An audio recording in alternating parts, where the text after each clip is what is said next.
Uh, Jadi sampai sini kan ya, aku langsung mulai aja ya teman-teman biar kita menghemat waktu karena semakin larut. Jadi untuk Ilium udah ya. Sekum tadi kayaknya juga udah. Sekum belum ya? Sekum udah belum? Belum. Oke. Jadi untuk kita lanjut ya. Selanjutnya ini kita sudah masuk ke dalam intestinum crassum atau usus besar, yang mana usus besar itu kan tadi terdiri dari sekum, kolon, rektum, dan juga anus. Nah, di sini kita bahas dulu mengenai sekum. Jadi sekum itu adalah intestinum crassum yang pertama. Dia itu membentuk suatu kantung buntu ya. Makanya kenapa bisa kita sebut sebagai sekum ini tuh sebagai usus buntu gitu. Nah, untuk perjalanan dari sekum sendiri dia itu pasti berjalannya beriringan dengan ilium. Ini yang pada ini hewan sapi, yang ini milik hewan kuda. Ini ilium, ini nomor 10 sekum. Kalau pada kuda, sekumnya yang ini. Oke. Nah, si sekum ini kalau pada hewan kuda, dia itu memiliki ciri-ciri khusus yaitu bentuknya seperti koma. Gitu, dan cenderung posisinya itu di kanan. Mungkin kalau di sini ada yang penasaran ya, ini bervolume 12 galon. 12 galon tuh apa? 12 galon. Galon ini satuan ya, teman-teman. Tapi ini bukan galon as in galon aqua gede gitu. Ini emang satuan itu namanya galon. Mungkin kalau dari teman-teman ada yang penasaran nanti bisa di searching ya untuk galon itu. Cuman ini jarang ditanyain kok. Oke, mungkin untuk sekum itu aja yang perlu diingat. Sekum itu pokoknya kantung buntu berjalannya bersamaan dengan ilium. Dah. Ada yang mau ditanyain dulu?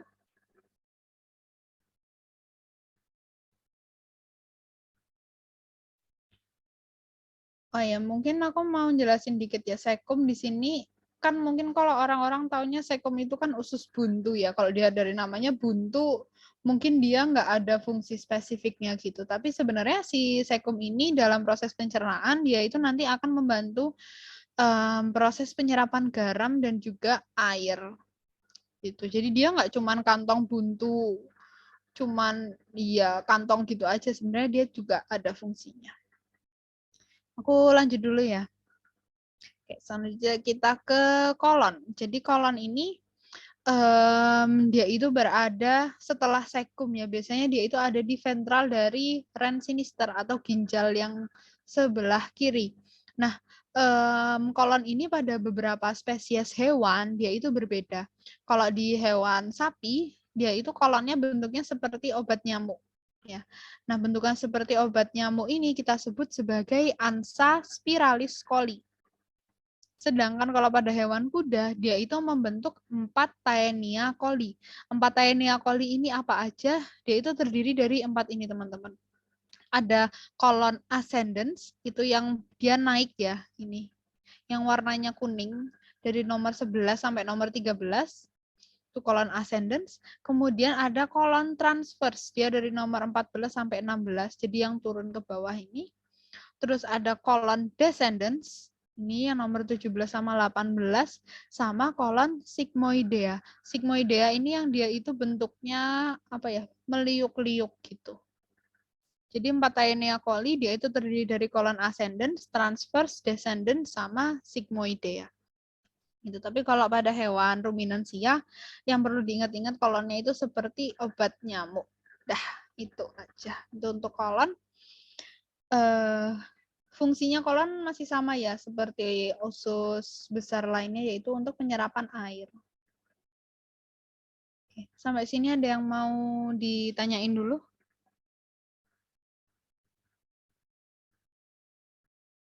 Jelas?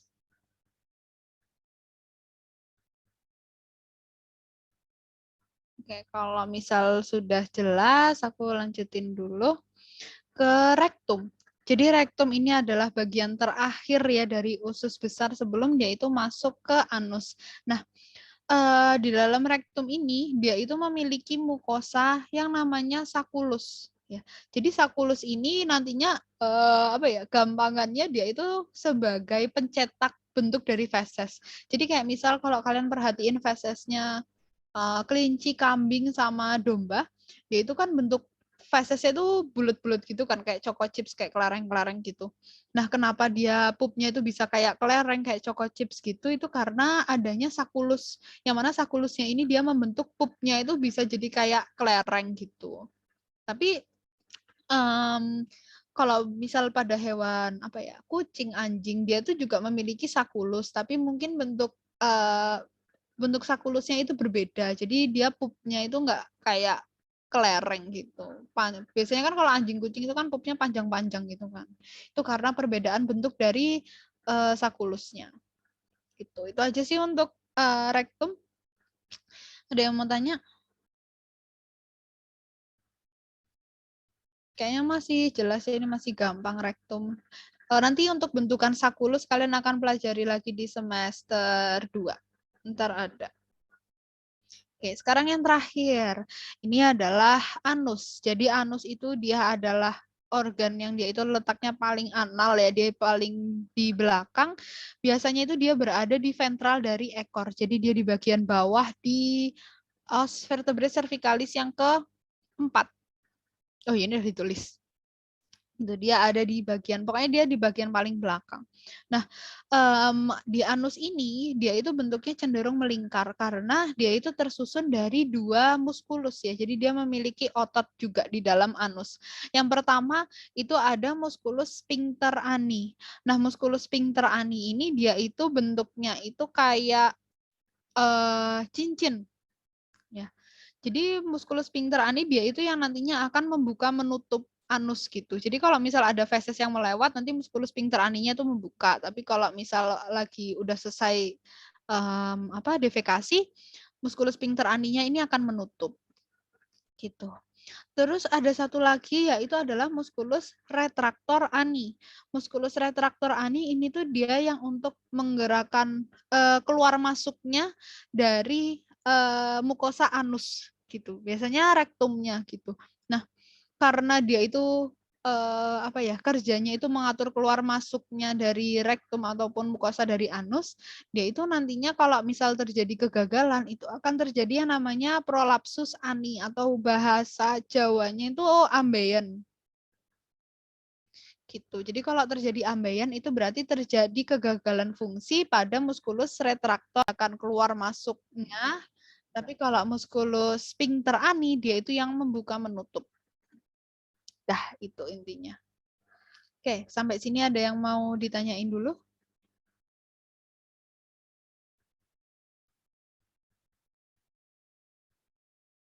Jelas?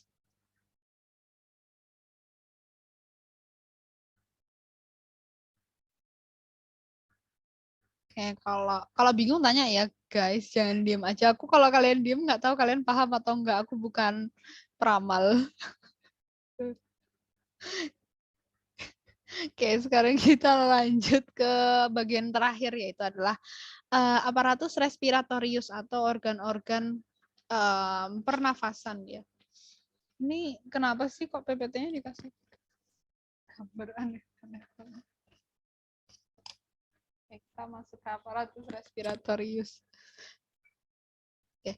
Sebelumnya di sini kita bahas mengenai pendahuluannya. Jadi aparatus respiratorius nanti ini bisa dibaca sendiri ya. Intinya dia itu adalah organ yang mengatur pernafasan. Jadi kapan oksigen itu masuk, kapan karbon dioksida itu keluar.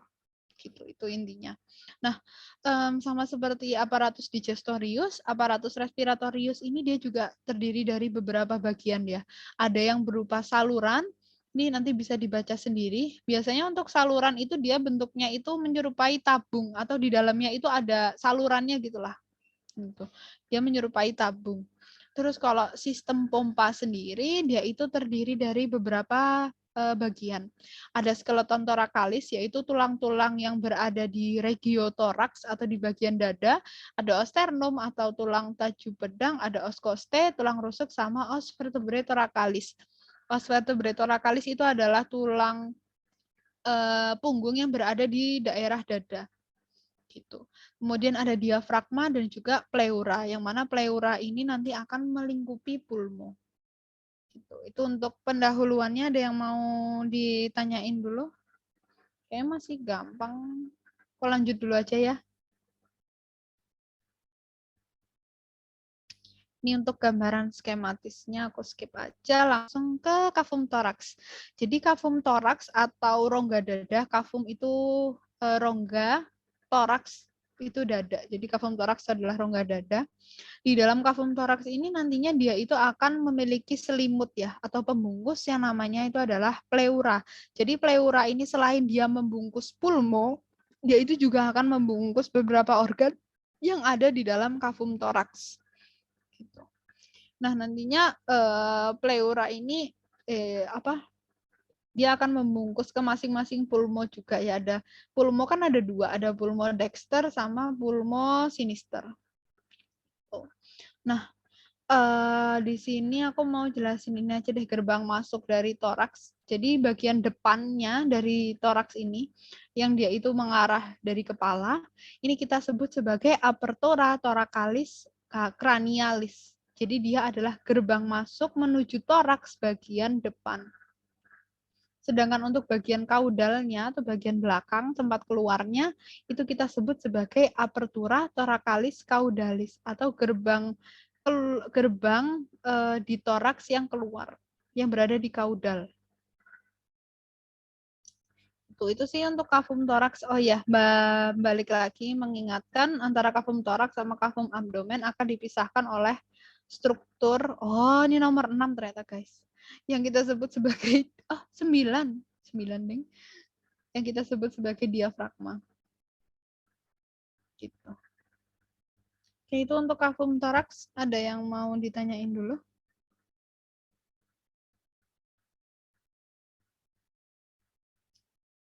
Untuk organ-organ yang nantinya akan ada di kafum toraks itu yang sebagian besar ya, dia itu akan ditempati oleh pulmo atau paru-paru, terus ada core, jantung, sama nanti akan ada melintas aorta thoracalis, terus ada juga vena cava, terus esofagus sama trakea. Gitu. Ya, aku lanjut ya. Oke, sekarang kita bahas mengenai diafragma. Tadi udah aku jelasin, diafragma itu adalah pembatas atau sekat yang membatasi antara kafum toraks atau rongga dada dengan kafum abdomen atau rongga perut. Nah, di sini diafragma ini dia akan dibagi menjadi dua bagian atau dua pars ya. Ada yang dia itu strukturnya berotot, sama ada yang dia itu strukturnya tendinosus.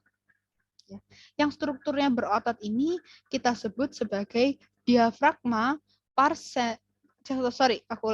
bagian yang berotot kita sebut sebagai diafragma pars muscularis. Jadi dia bagian diafragma yang berotot, diafragma pars muscularis. Sedangkan untuk diafragma yang dia itu berupa jaringan ikat atau jaringan tendo, kita sebut sebagai diafragma pars centrum tendinae. Diafragma pars centrum tendinae. Nah, nantinya diafragma ini dia itu enggak cuman dia itu bukan sekat yang benar-benar sekat gitu, dia tertutup rapat. Nantinya di dalam diafragma ini dia itu akan memiliki 3 celah dan 1 foramen. Tapi kalau kita lihat secara preparat basah itu hanya terlihat 2 celah dan 1 foramen. Untuk celahnya, ya celah itu bahasa anatominya itu adalah hiatus. Sedangkan kalau lubang itu adalah foramen. Kita bahas dulu untuk celah yang pertama. Celah yang pertama itu adalah hiatus aorticus. Jadi dia itu adalah celah yang terbentuk karena melintasnya aorta thoracalis. Ini. Hiatus aorticus. Dia adalah celah yang terbentuk karena melintasnya aorta thoracalis. Iya, melintas, melintasnya aorta abdominalis, maaf teman-teman, karena dia mengarah ke abdomen. Gitu. Terus selain hiatus aorticus, juga ada celah lagi yang nantinya dia akan dilewati oleh esofagus. Jadi namanya adalah hiatus esofagus. Jadi celah yang terbentuk akibat melintasnya organ esofagus. Itu. Terus satu lagi celah itu adalah hiatus cisterna sili. Dia itu nanti akan dilewati oleh pembuluh limfe, tapi kalau kita lihat secara preparat basah ya di gambar ini, itu juga nggak kelihatan. Itu untuk hiatusnya. Kemudian di dalam esofagus ini, di dalam diafragma dia akan terdapat satu foramen. Ya, foramennya ini namanya adalah foramen vena cava caudalis. Atau foramen vena cava juga boleh. Nantinya di foramen vena cava ini akan dilewati oleh struktur vena cava caudalis. Gitu. Aku ulangi lagi, hiatusnya itu ada 3, hiatus aorticus, hiatus esophagus, sama hiatus cisterna sili. Sedangkan untuk foramennya dia hanya ada 1, yaitu foramen vena cava. Gitu. Itu untuk diafragma. Ada yang mau ditanyain dulu?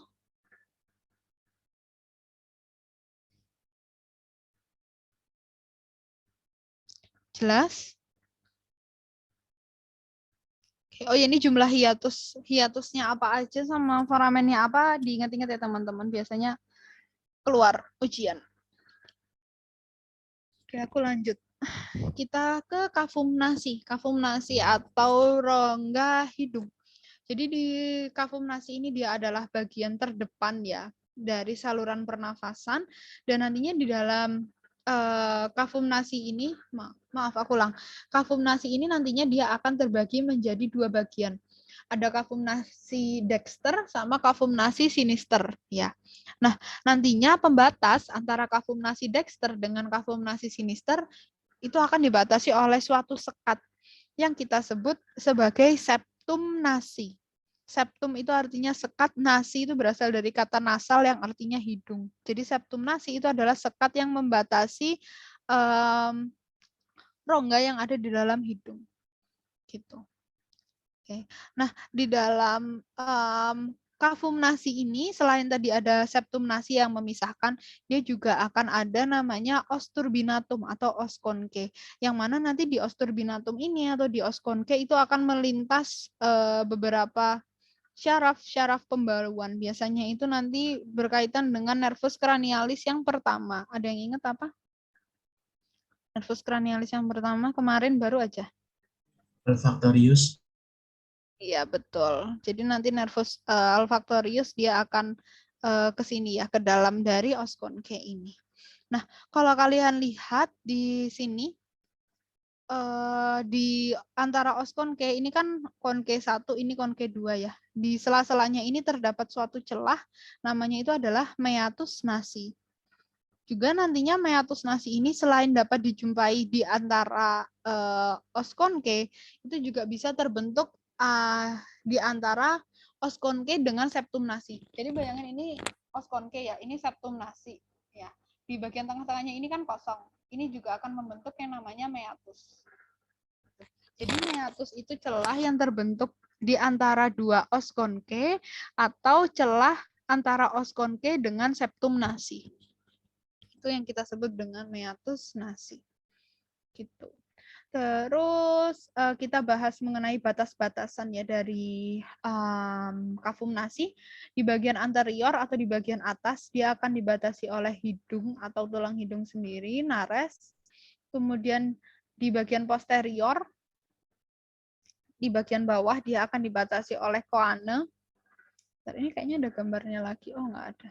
Jadi di bagian bawah akan dibatasi oleh koane, terus bagian dorsal nanti ada os nasal atau tulang hidung sama os etmoidal, dan di bagian ventral dia ada palatum dorum. Cuman batasnya ini jarang ditanyain kok. Gitu. Itu untuk kafumnasi, ada yang mau ditanyain dulu?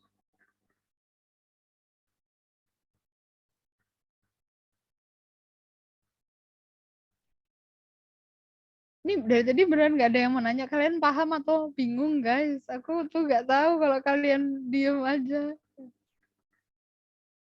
Kalian diem nih paham atau diem masuk telinga kanan keluar telinga kiri atau diem, nggak mau tanya tapi takut. Paham nggak? Kalau paham ngangguk-ngangguk, kalau nggak paham geleng-geleng.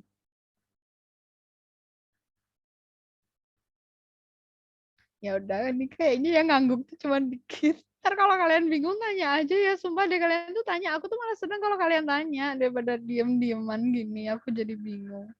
Rasanya kayak ngomong sendiri. Nah, itu yang pembatas-pembatas itu Nah, gimana? kenapa pembatas-batasnya? Kenapa Syahrul? Ya, tadi yang pembatas-pembatas itu aku agak agak enggak masuk gitu. Oh Masuk kanan, ya, keluar itu lagi kanan. apa? Masuk kanan, keluar lagi di kanan. Nah, loh. Jadi untuk batas-batasnya ini aku ulangin ya. Untuk batas anterior atau di bagian atas itu ada hidung itu sendiri atau nares. Jadi di bagian atas ini, terus posterior itu di bagian bawah, ada koane, tapi ini nggak begitu jelas ya. Jadi bagian bawah-bawah sekitar sini. Itu terus untuk di dorsal itu ada os nasal, ya itu tulang hidung sama ada os etmoidal, tapi di sini gambar os etmoidal tuh nggak kelihatan. Nanti kalian mungkin habis UTS ada lagi nanti bisa aku jelasin. Sama di ventral atau di bagian bawah itu palatum dorum. Cuman jarang ditanyain kok untuk apa batas-batasnya ini. Oke, jelas ya Syahrul? Aku lanjutin ya. Oke, sekarang kita ke faring. Jadi faring ini dia itu adalah persimpangan antara aparatus digestorius saluran pencernaan dengan aparatus respiratorius. Kan mungkin kalian juga udah tahu ya saluran pencernaan sama saluran pernafasan sama pendengaran itu dia akan nyambung gitu. Dia akan menyambung di bagian faring ini. Nah, di faring ini dia itu nantinya akan terdapat 7 lubang. Ini perlu kalian ingat-ingat aja. Jadi untuk 7 lubang yang pertama di sini tandai dengan nomor 1 ya. Ini ada di sisi dexter sama di sisi sinister. Ini adalah lubang koane. Yang mana nanti lubang koane ini dia akan menghubungkan menghubungkan faring dengan kafum nasi. Gitu. Dia ada di dexter sama di sinister. Kemudian nomor 2 ini di bagian sini ya. Ini ada lubang ostia faringea. Dia ada 2, dexter sama sinister. Dia menghubungkan dia menghubungkan antara faring dengan tuba auditiva atau saluran pendengaran. Gitu. Terus lubang yang kedua di sini dia ada lubang isthmus facium. Dia menghubungkan faring dengan kafum oris. Oke. Dia hanya ada 1. Biasanya kalau yang cuma ada 1 ini dia letaknya itu mendekati bidang median ya. Jadi dia di tengah. Tapi kalau nomor 1 sama 2 dia itu ada 2 gitu. Ada di sisi dexter sama di sisi sinister. Gitu. Terus lubang yang selanjutnya ini nomor 4 ini adalah lubang auditus larynx. Dia akan menghubungkan faring dengan laring. Gitu. Terus yang terakhir di sini dia dekat dengan esofagus ya. Jadi namanya itu adalah lubang auditus esophagus. Dia menghubungkan faring dengan esofagus. Gitu. Jadi dari namanya ini bisa dinalar gitu. Oke, itu untuk faring. Ada yang mau ditanyain dulu? Kak, aku mau tanya. Iya boleh. Buat yang tube audisi, itu berarti telinga ya Kak? Nama lainnya telinga. Yang nomor 2. Apa Cornelia? Suaramu kayak kecil banget gitu. Yang nomor 2. Ostia Nomor 2. ke tuba auditif. Itu berarti nama lainnya telinga gitu Kak? Apa gimana? Bukan. Jadi dia bukan. Oh iya, tuba auditiva itu adalah saluran pendengaran. Jadi bagian nomor 2 ini nanti lubangnya itu menghubungkan dengan saluran pendengaran gitu. Paham kan? Oke. Oke, thank you Kak. Oke, sama-sama. Ada lagi yang mau tanya?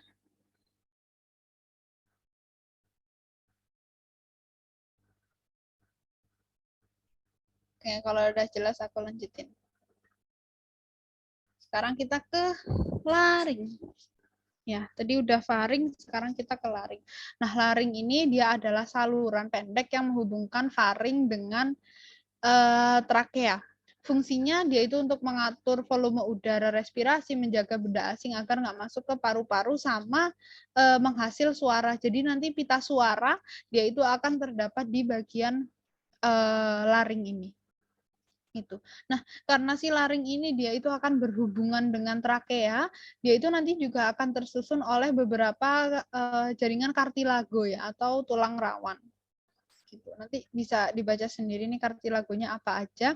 Selain dia tersusun oleh kartilago, nantinya dia itu juga akan tersusun oleh beberapa muskulus. Sama ya kayak lidah, dia ada otot ekstrinsik sama intrinsik.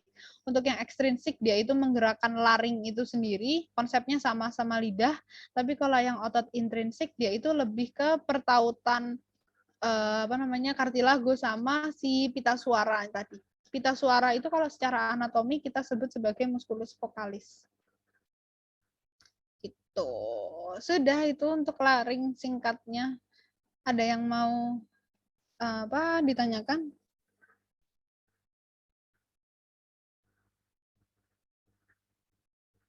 Kayaknya di buku itu lebih lengkap ya tentang laring. Nanti bisa baca-baca lagi. Mungkin aku lanjut dulu kalau masih belum ada. Nah, ini gambaran ya teman-teman, gambaran preparat basah dari astagfirullah, aku salah. Gambaran kasar dari faring dan juga laring ya. Nanti ini bagian-bagiannya nanti bisa kalian baca sendiri. Aku lanjut dulu aja ke trakea. Jadi trakea ini kalau kita ibaratkan ya, dia itu bentuknya seperti selang AC. Jadi dia itu bentuknya tabung dan tersusun dari beberapa cincin-cincin tulang rawan. Nah, cincin-cincin tulang rawannya ini ya trakea yang ini. Dia itu akan berbeda jumlahnya di beberapa spesies hewan. Nanti bisa dibaca sendiri gitu untuk jumlah cincinnya, cuman jarang ditanyain juga kok. Nah, untuk trakea sendiri, dia itu nanti akan berjalan dari cervical, dari leher, sampai masuk ke dalam cavum thorax. Nah, apabila si trakea ini masih berada di bagian leher, itu kita sebut sebagai trakea pars cervicalis. Sedangkan trakea yang masuk ke dalam cavum thorax itu adalah trakea pars thoracalis. Nah, nantinya si trakea pars thoracalis ini kalau sudah sampai ke pulmo, dia itu akan bercabang menjadi dua, menjadi bronkus. Gitu. Terus sekarang kita bahas mengenai ini ya, perjalanan dari trakea sendiri. Untuk perjalanan dari trakea itu dia sama ya, beriringan sama esofagus, tapi nggak sekompleks esofagus tadi, kan belok-belok gitu. Untuk trakea sendiri dia perjalanannya di os vertebrae cervicalis yang pertama, dia itu masih ada di bagian ventral ya. Terus nanti setelah sampai di os vertebrae cervicalis yang ketiga, dia akan bergeser ke sisi dexter. Karena si esofagusnya ke sinister. Jadi kayak istilahnya berdesakan gitu loh. Karena esofagusnya ke sinister, berarti trakeanya ke dexter. Ntar habis melalui os vertebrae cervicalis yang ketiga, dia balik lagi di ventral. Sampai masuk ke cavum thorax. Gitu. Terus kalau di preparat ini ya, di gambar ini kebetulan kalian juga dapat menjumpai adanya timus. Timus itu dia masuk ke dalam organ limfatik ya. Kemarin udah sempat kita bahas. Oke, itu untuk trakea. Ada yang mau ditanyain?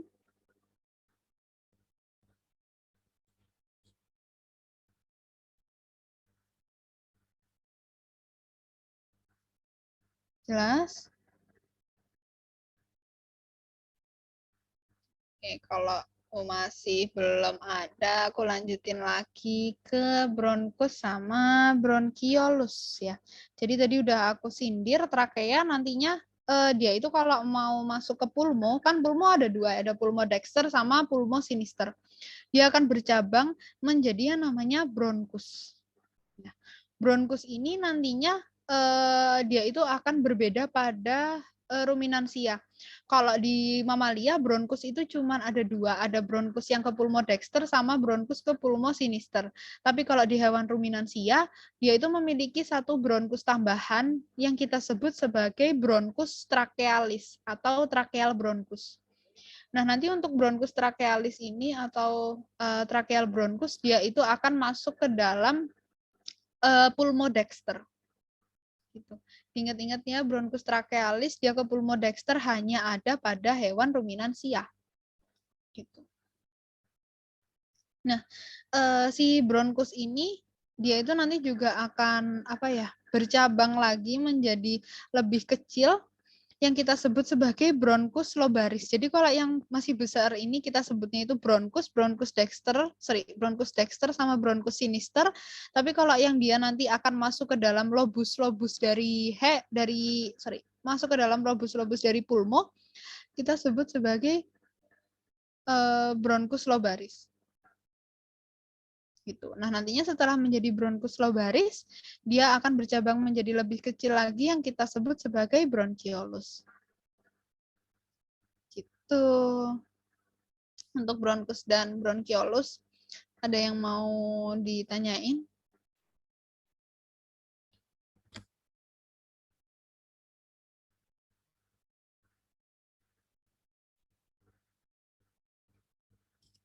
Jelas? Oke, kalau udah jelas, oh iya, biasanya ini kalau di preparat basah, mungkin ini nanti semester 2 juga kalian bisa lihat. Kalau secara preparat basah itu biasanya yang kelihatan itu cuman sampai bronkus lobarisnya aja. Untuk bronchiolus itu karena dia strukturnya kan makin lama diameternya akan semakin kecil ya. Jadinya kalau kita lihat secara makroskopis itu udah susah gitu. Oke, kita lanjut. Ini kayaknya slide terakhir deh. Bener, yeay, semangat guys. Akhirnya. Slide terakhir ini adalah pulmo. Pulmo atau paru-paru.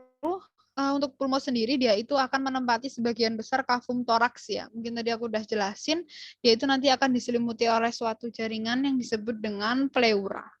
Nah, untuk pulmo sendiri, dia itu terbagi menjadi 2.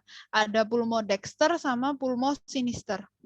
Nah, masing-masing pulmo nantinya dia itu akan memiliki yang namanya lobus ya atau bagian-bagian dari pulmo. Kita bahas dulu untuk yang pulmodexter ya. Ini gambar yang atas ini pulmodexter, sedangkan yang bawah ini pulmosinister. Cara membedakannya antara pulmodexter sama pulmosinister itu bisa dilihat dari jumlah lobusnya. Kalau pulmodexter itu jumlah lobusnya ada 4, sedangkan kalau pulmosinister dia jumlah lobusnya hanya ada 2. Terus kalau di pulmosinister biasanya itu juga akan bisa kalian jumpai adanya organ core atau jantung. Tuh. Sekarang kita bahas spesifik lobus-lobusnya untuk pulmodexter dulu. Jadi bagian sini ini bagian kranial ya teman-teman, ditandai dengan adanya trakea, sedangkan yang ini adalah bagian kaudal. Oke. Untuk lobus yang pertama ditandai dengan nomor 5, ini adalah lobus apikal atau lobus kranial. Dia letaknya di bagian depan. Kemudian selain lobus apikal atau lobus kranial, dia juga ada lobus kaudal, ditandai dengan nomor 2. Lobus kaudal atau biasanya bisa juga kita sebut sebagai lobus diafragmaticus. Karena dia akan melakukan hubungan dengan diafragma. Gitu. Terus untuk lobus yang selanjutnya, ini nomor 4. Ini adalah lobus cardiacus atau lobus medius. Ya. Terus yang terakhir nomor 3, ini adalah lobus intermedius atau lobus accessorius. Gitu. Itu untuk pulmodexter, dia terdiri dari 4 lobus, lobus kranial, lobus kaudal, terus lobus medius, sama lobus accessorius.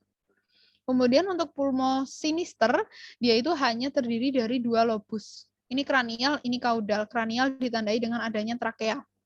Nomor 3 ini adalah lobus kranialis atau lobus apikal, sedangkan nomor 2 ini adalah lobus kaudalis atau lobus diafragmaticus.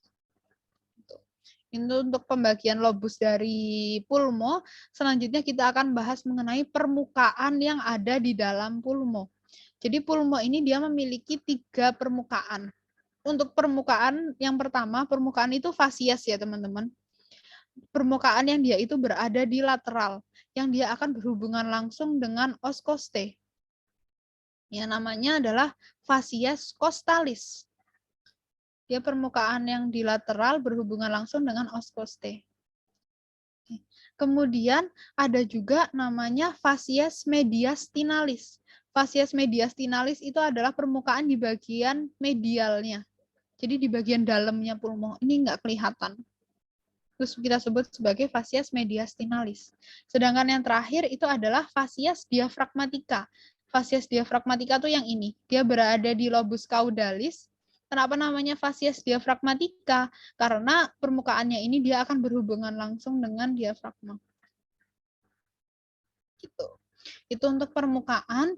Nah, tadi udah sempat aku sindir juga untuk pulmo ini kan dia berada di cavum thorax. Sedangkan di cavum thorax itu ada beberapa organ yang akan melintas. Nah, organ-organ yang melintas ini dia itu nantinya akan menyebabkan penekanan di permukaan dari pulmo. Kita bahas untuk penekanannya. Penekanan yang pertama, dia itu ada di facies lateralis ya. Jadi di bagian lateralnya. Ini adalah impressio costalis. Jadi dia itu adalah penekanan yang disebabkan oleh os costae. Tapi di gambar ini nggak kelihatan. Nanti kalau di preparat basah kelihatan. Ya. Impressio costalis. Dia adalah penekanan yang disebabkan oleh os costae. Kemudian ada juga impressio cardiacus yang nomor 8 ini. Impressio cardiacus itu adalah penekanan yang disebabkan oleh organ core atau jantung. Kemudian di bagian facies mediastinalis atau di bagian dorsalnya ya, di bagian dorsal di facies mediastinalis itu akan ada namanya impressio esophagus. Ya, dia itu penekanan yang disebabkan oleh melintasnya organ esofagus. Kemudian juga ada namanya impressio aorticus. Dia masih sama, dia di facies mediastinalis di sisi dorsal. Dia adalah impressio atau penekanan yang disebabkan oleh melintasnya aorta thoracalis. Oke. Terus yang terakhir itu adalah impressio azygos atau impressio vena azygos. Itu adalah penekanan yang disebabkan oleh melintasnya vena azygos. Dia sama, dia masih ada di sisi dorsal di facies mediastinalis. Gitu. Itu untuk pulmo sudah selesai. Ada yang mau ditanyain dulu? Oh, ada yang masih kurang jelas?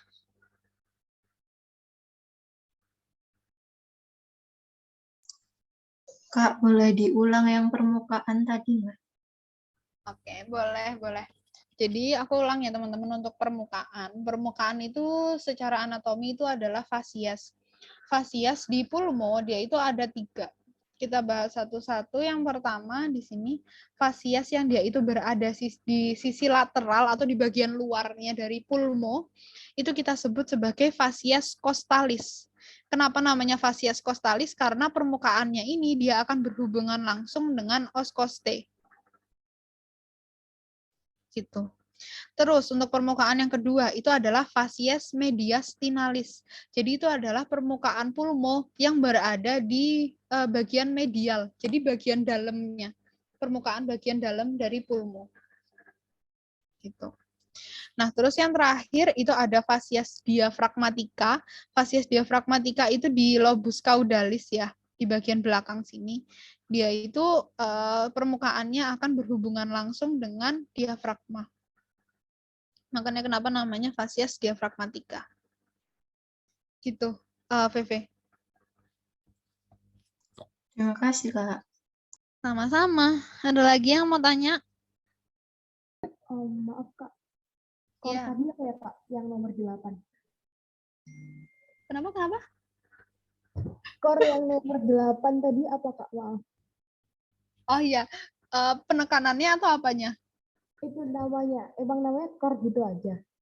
Ya, core itu jantung. Oh, core. Oke. Thank you Kak. Iya, oke. Jadi core ini dia tuh jantung. Karena ada jantung di sini, dia itu nanti akan menyebabkan namanya impressio cardiaca.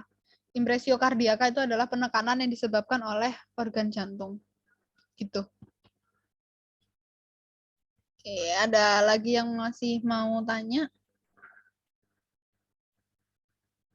Untuk alveolinya di mana, Pak? Oke, kalau alveoli sebenarnya di buku tuh ada nggak ya? Coba dicek deh. Alveoli itu kalau di Unvet ya itu nggak begitu kita bahas. Nanti untuk alveolus itu dia masuknya ke fisiologi. Kenapa di Unvet nggak kita bahas? Karena alveoli ini dia itu kalau secara makroskopis, Unvet ini kan kita belajar anatomi secara makroskopis ya. Kalau kita lihat secara makroskopis itu alveolus sudah nggak kelihatan. Nanti ranahnya itu masuknya ke fisiologi sama histologi, Syahrul. Oh iya, terus iya ini aku lupa jelasin. Jadi pulmo ini kalau di hewan hidup dia itu berwarna merah jambu. Kenapa? Karena pulmo ini dia akan banyak sekali vaskularisasi ya. Banyak pembuluh-pembuluh darah yang akan masuk di sini. Sedangkan kalau udah mati, dia itu akan warnanya kelabu atau abu-abu karena sudah tidak ada oksigen di dalam pulmo ini. Terus biasanya ya pulmo yang apa ya? Dia itu masih seger gitu. Kalau kalian pencet pulmonya, itu tuh ada suara kayak kalian mainin bubble wrap tuh loh, kayak apa sih? Ya pecah-pecah gitu. Nah, kenapa dia bisa ada suara kayak bubble wrap itu karena alveoli tadi. Alveoli itu kan bentuknya kayak kantong-kantong udara gitu kan. Jadinya kalau si pulmonya ini dipencet, makanya kenapa suaranya tuh kayak bubble wrap gitu. Oke. Sudah ada yang mau ditanyain? Oh ya, ini mungkin aku mau cerita dikit aja. Jadi biasanya tuh kalau ada gangguan pada pulmo, itu pasti jantungnya atau sistem vaskularisasi itu pasti akan terpengaruh. Begitu juga sebaliknya. Kenapa? Karena kan jantung sama paru-paru ini kan kerjanya apa ya? Saling berhubungan gitu kan. Jantung itu kan dia akan membawa darah yang kaya akan oksigen dari paru-paru. Jadi kalau paru-parunya rusak, oksigen yang akan dibawa itu nggak akan maksimal gitu. Begitu juga kalau jantungnya itu rusak. Jadi udaranya ini atau oksigennya itu nggak bisa disalurkan secara optimal gitu. Nanti untuk gangguan-gangguan yang terjadi di pulmo sama jantung itu ada banyak ya teman-teman. Nanti kalian pelajari di patologi. Asik patologi, asik banget. Sampai mau meninggoy.